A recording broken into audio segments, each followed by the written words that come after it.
I recently was a friend of mine who happens to be an architect and happens to be an architect that has done previous work for us as a church and is currently consulting with us on a project for the future.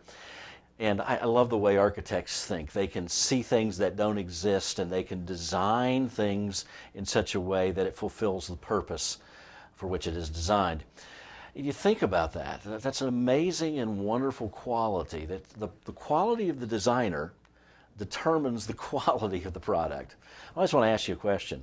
Who is the architect of you? Let's talk about that right now.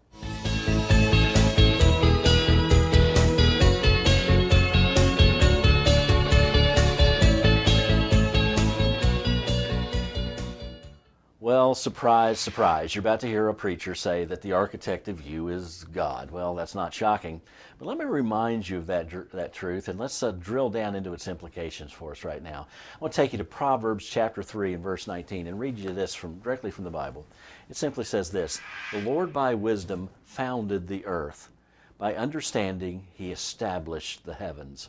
In other words, God is the designer and the builder.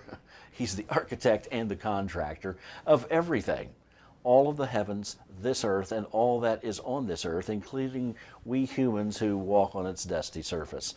Well, what are the implications of that? Well, first of all, we should be thankful for who we are. You see, sometimes we live with a great deal of, how should we say, insecurity and dissatisfaction with who we are. We focus on our flaws. But we need to come to accept that we are greatly and wonderfully made by God. And the collection of assets and liabilities that we calculate were purposely put there by God for his glory. So we should find great satisfaction in that. Secondly, we should find our purpose there. Because God made us uniquely special as we are, we need to come into conformity for the purpose for which he made us. We are not to live for ourselves. We are not to live for pleasure. We're really not to live to please other people.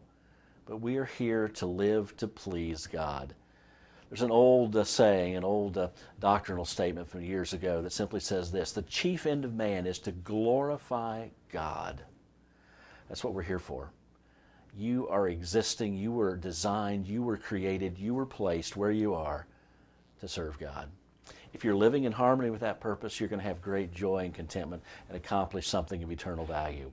If you're living out of harmony with that purpose, life is going to be difficult, to say the least. Let's give thanks that God is our architect. Let's accept who we are and use who we are for his glory today.